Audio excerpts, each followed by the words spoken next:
Bismillah ar-Rahman ar-Rahim. Deuxième partie.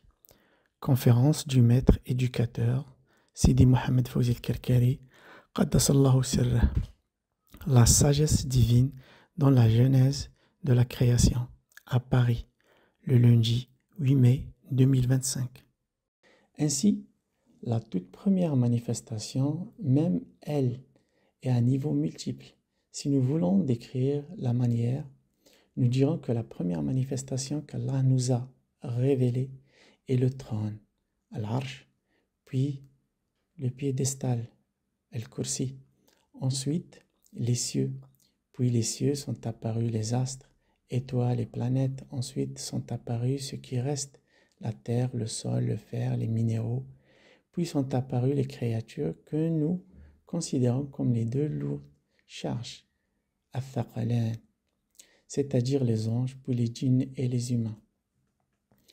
Ce niveau ou ce déroulement n'a pas de limite, car il représente seulement une orientation ou une compréhension qui permet de saisir le chemin entre la création et le créateur. Mais si nous parlons des niveaux multiples, alors nous changeons de registre d'expression. Nous disons alors que ce nom englobant tous les noms, Allah, a manifesté pour nous les noms, puis ces noms ont été manifestés par le kalam, al-qalam, et ce kalam a révélé pour nous l'ensemble des noms dans les tablettes, al-alwah. La plume et la tablette ont ensuite manifesté les mots, kalimat, et ces mots ont manifesté une infinité de lettres et de paroles, selon un ordre structuré, réparti en 28 degrés, car les mots sont construits à partir des 28 lettres de l'alphabet arabe. Nous disons que la lettre Elif est la plus élevée et que nous cheminons de rang en rang. C'est pourquoi Allah Azza wa Jal, pour nous informer sur la manière dont il a créé la création et comment il a fait commencer les choses et comment il a manifesté les mots, il a cheminé ceci à nous à travers les serments, qawasim, les lettres détachées, al-huruf al-muqatta'a, par lesquelles il a juré dans son livre. Et cela représente un autre niveau parmi les niveaux. Alors comment vois-tu cela, toi l'auditeur? C'est le même système, mais exprimé avec des termes différents, selon le niveau dans lequel tu t'exprimes. Est-ce que le niveau des mots et des lettres, le niveau de la matière, ou celui des rangs spirituels tels que l'intellect, al-aql, et l'âme, al-nafs? Par exemple, si nous voulons parler dans cette perspective, nous disons que la première chose que Allah a manifestée est l'intellect suprême, al-aql al-akbar, qui représente la poignée de lumière, al-qabda al-nuraniya. Et de cette poignée, il créa l'âme, al-nafs, comme il créa notre mère, Hawa, Ève, à partir de notre maître, Adam. Puis l'âme s'est mariée à l'intellect, qui est l'intellect suprême. Et de ce mariage sont nés les autres degrés. Ces degrés ont donné naissance à d'autres, et ainsi de suite, sans fin. Tu retrouves donc le même ordre, le même système. Ce système ne change pas, ne se transforme pas. Tu dois comprendre le point central ou le centre comme étant le nom englobant tous les noms, Allah, puis le premier anneau autour de ce centre, selon le niveau dont tu parles. Est-ce le niveau du qalam, plume divine, al-qalam? Est-ce le niveau de l'intellect, al-aql? Est-ce le niveau du trône, al-arsh? Cela dépend de là où tu chemines, mais le système reste identique dans sa structure, des cercles successifs. Et cela est vrai aussi dans la voie du dévoilement, al-kashf, du cheminement spirituel, al-suluk, et de l'éducation intérieure, al-tarbiya. C'est pourquoi le mourid, le disciple, chemine selon un ordre divin véridique et seigneurial, Nidam haqqani, rabbani.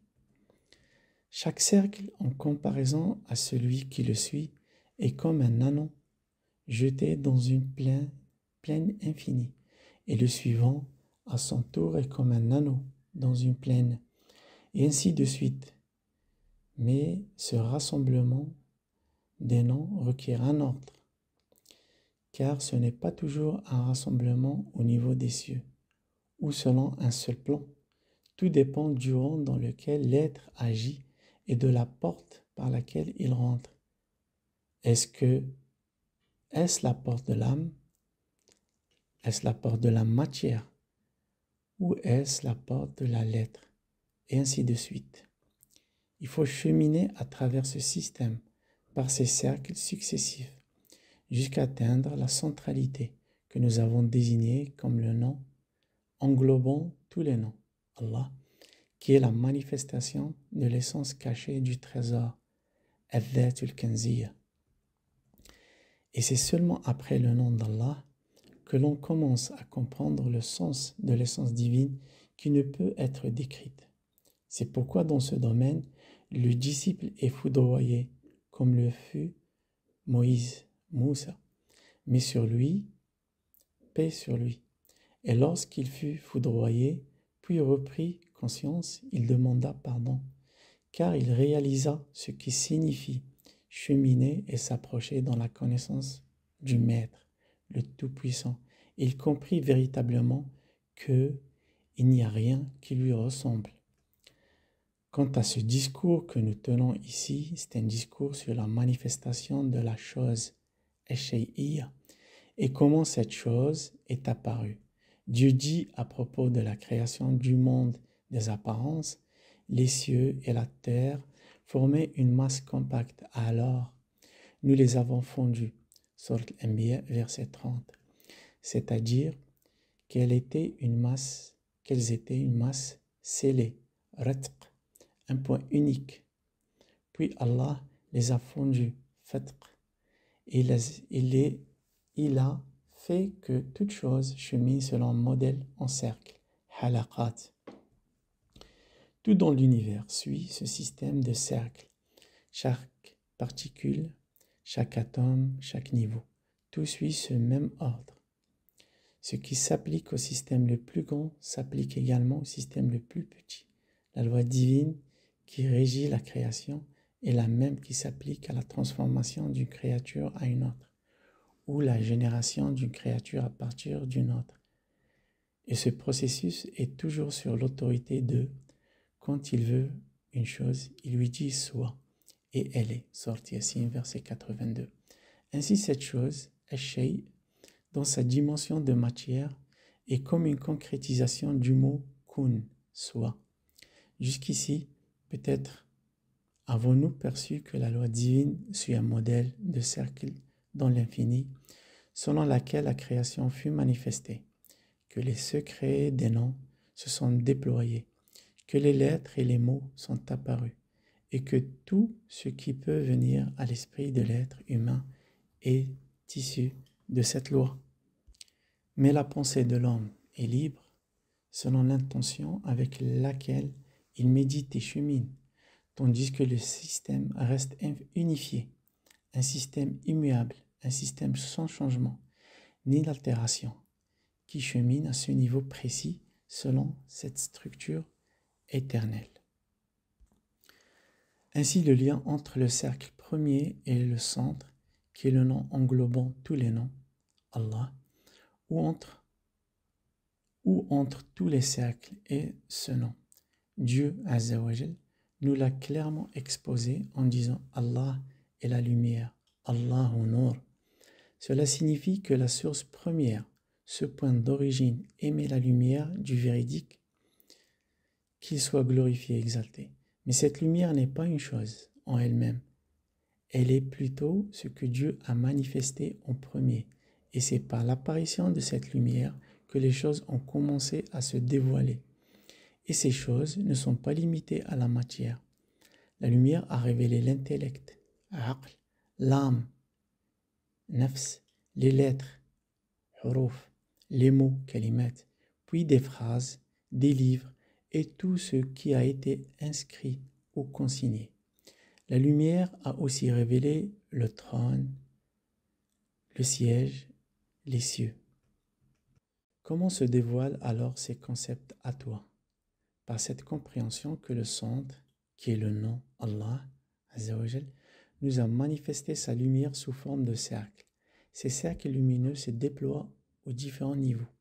Le premier cercle, c'est les noms divins.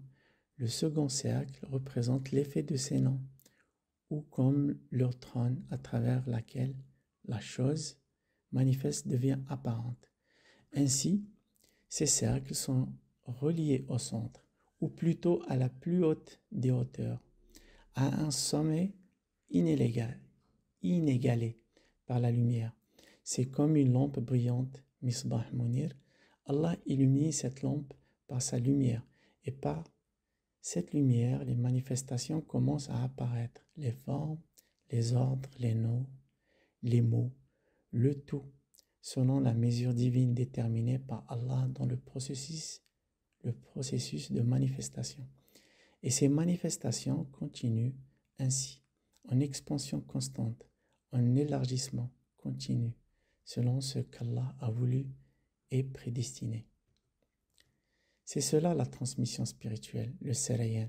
Tu peux l'imaginer comme un tube de lumière, ou un arc lumineux, ou encore comme un sablier inversé.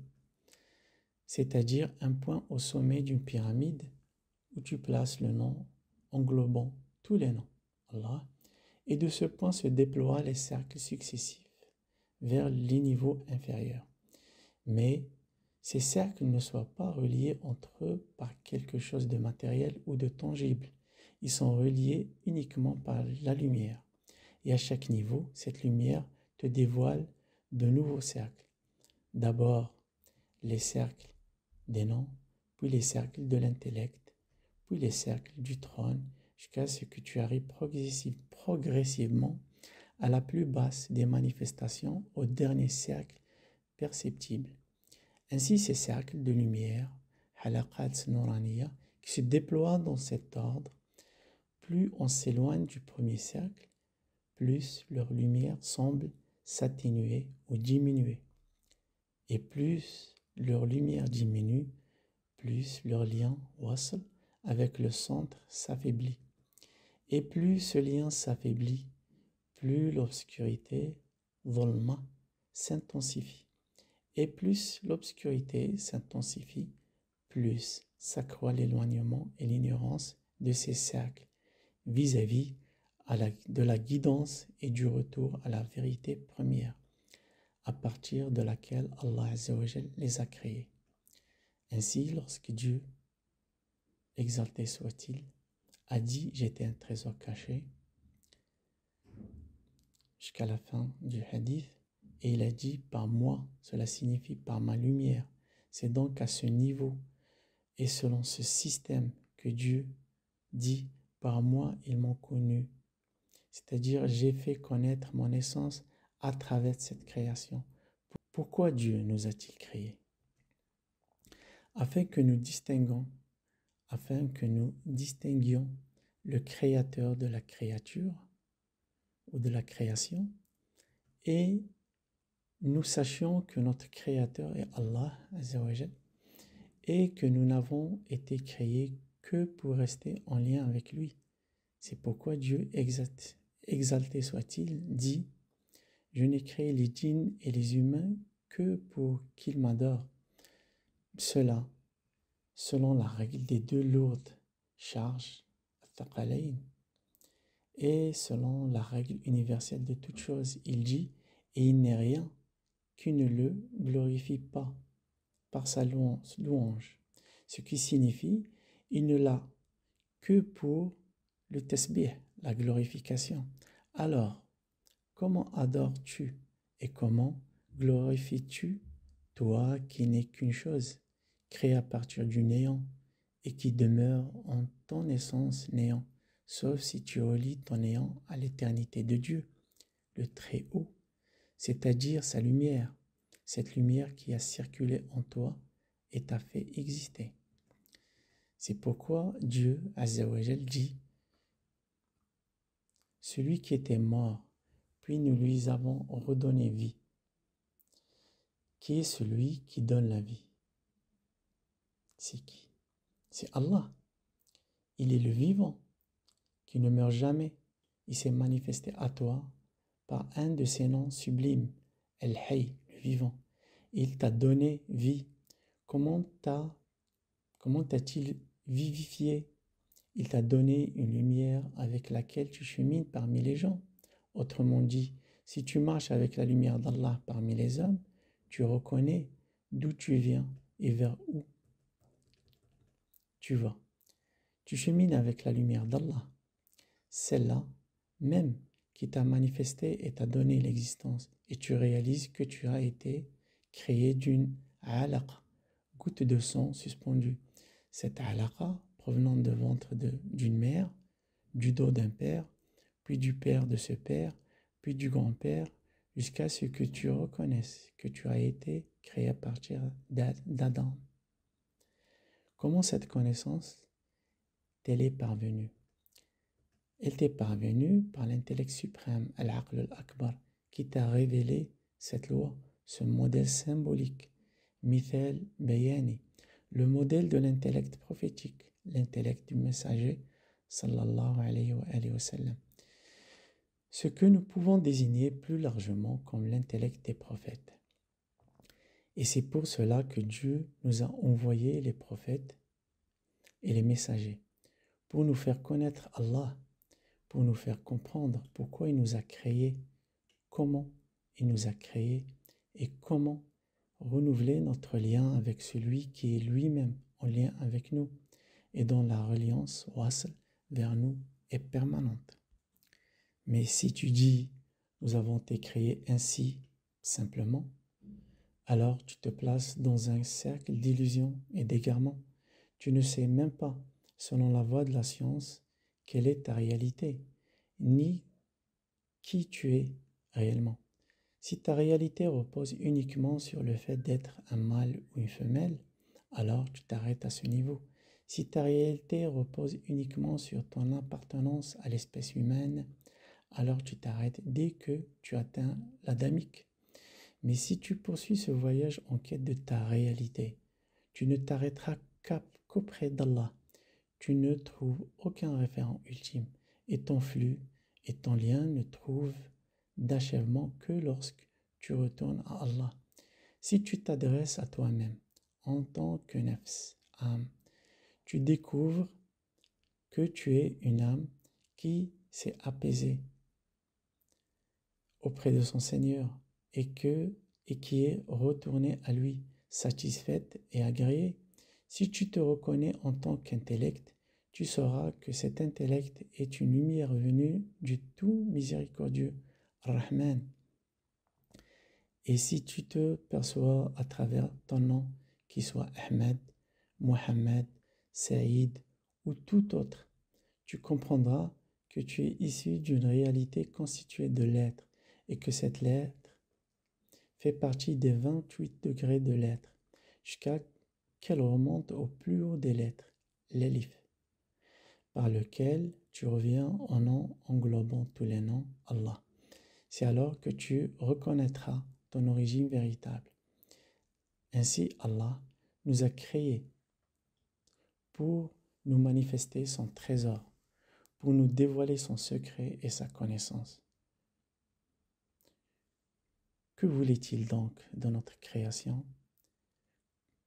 Qu'on parvienne à la connaissance du trésor caché du Créateur, Azza wa Jal, et la compréhension de cette réalité et de cette transmission spirituelle.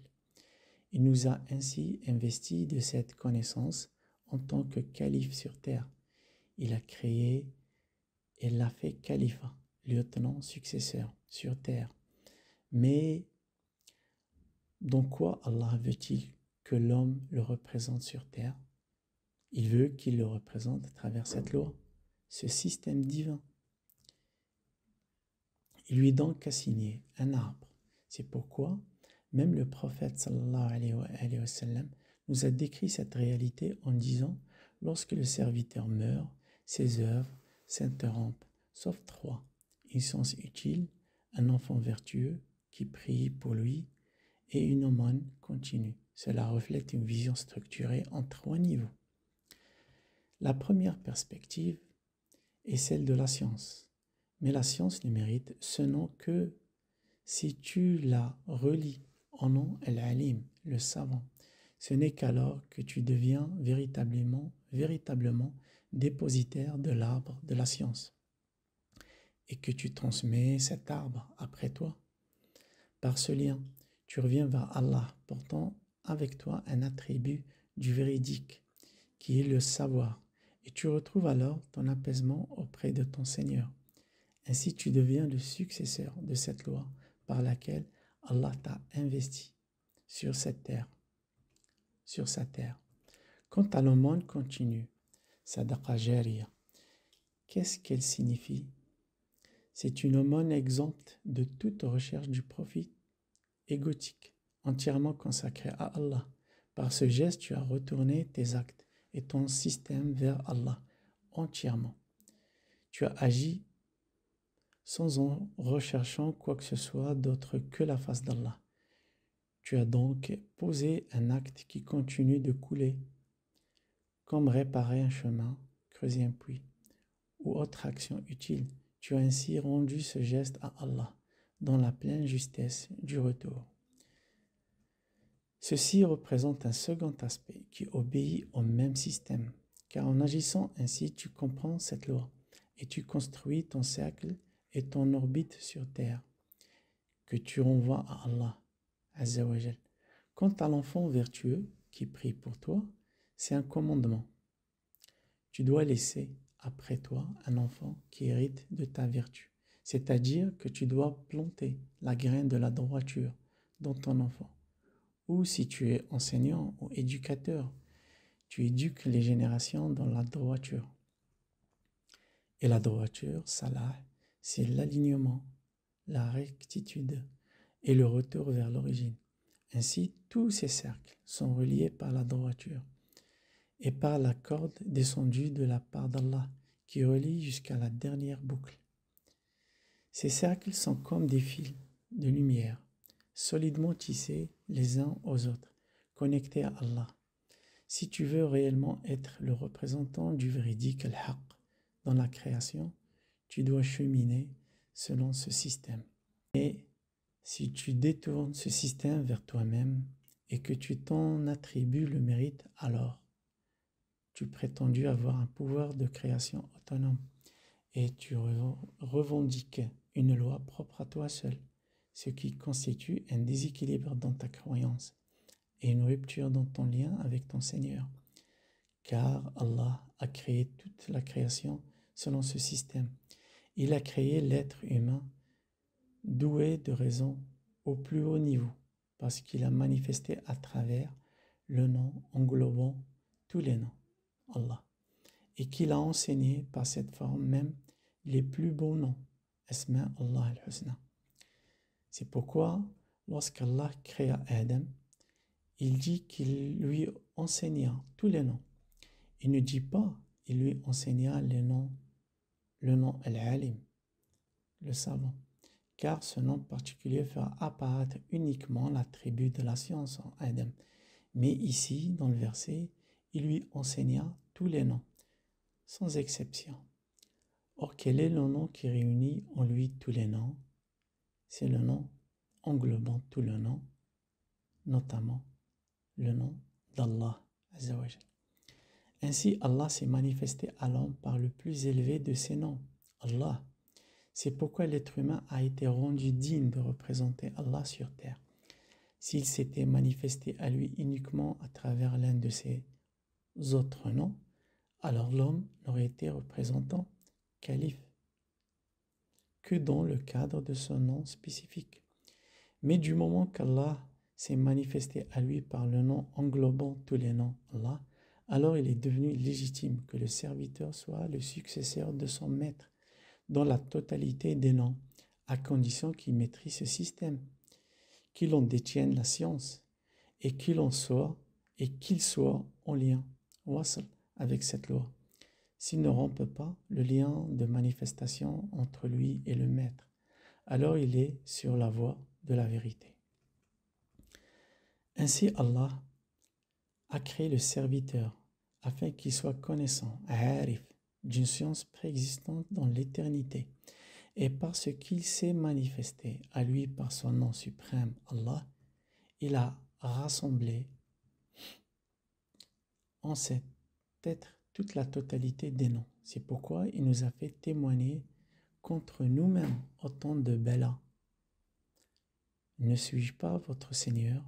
Et nous avons témoigné, tu es Allah l'unique, l'indivisible, notre Seigneur, le Seigneur des cieux et de la terre. Ce témoignage, nous l'avons prononcé avant la création des cieux et de la terre, ce qui signifie que l'être humain fut créé avant tout commencement, avant que ce soit n'existe, avant que quoi que ce soit n'existe. L'homme fut donc la première création, mais non pas dans sa forme argileuse, plutôt dans sa forme spirituelle et lumineuse. C'est pourquoi le prophète sallallahu alayhi wa sallam a dit: la première chose qu'Allah créa fut la lumière de ton prophète, ô Jabir. Ainsi, la toute première origine awwaliya, c'est le prophète sallallahu alayhi wa sallam. C'est pourquoi tu trouveras que dans notre voie, comme dans toutes les voies soufis, nous affirmons que la première poignée de lumière fut la poignée du prophète sallallahu alayhi wa sallam, et que l'intellect suprême, al-aql al-akbar, est l'intellect du prophète sallallahu alayhi wa sallam. Le premier acte de création dans la lettre, c'est Ahmed, paix et prière sur lui. Ahmed dans le ciel et Mohammed sur la terre. Nous cheminons donc à travers cette réalité et nous exposons à travers de multiples formes d'expression. Mais je tiens à ce que vous connaissiez le système, car le système reste la base fondamentale, la loi contraignante, et sans lui, celui qui le nie en fait sa propre création et nie son lien avec son Seigneur. C'est comme une équation ou une mesure que tu peux appliquer à toute chose que tu veux, mais à condition d'être spécialiste de ce domaine. Celui qui ignore cette science sacrée est éloigné de la voie d'Allah et errant dans son propre mirage. Ainsi, celui qui croit que cette science spécialisée est simplement fondée sur les cieux et la terre ne fait que révéler son ignorance, ou encore qu'il pense qu'elle repose uniquement sur la lumière et que l'on va simplement de lumière en lumière, alors là aussi, c'est par pure ignorance. Cette science est en réalité ce qui constitue le fondement même de tout l'univers. C'est la véritable essence du cosmos. Si tu ôtes ce système comme le font certains, qui le réduisent à de simples ondes lumineuses, c'est là une preuve de leur ignorance, car la réalité est là, tandis que toi et moi, nous sommes que néants. Nous n'existons pas réellement. Notre existence provient uniquement de ce que le véridique, al-haq, glorifié soit-elle, nous a fait exister à travers sa lumière. C'est ainsi que nous avons acquis l'existence. Allah.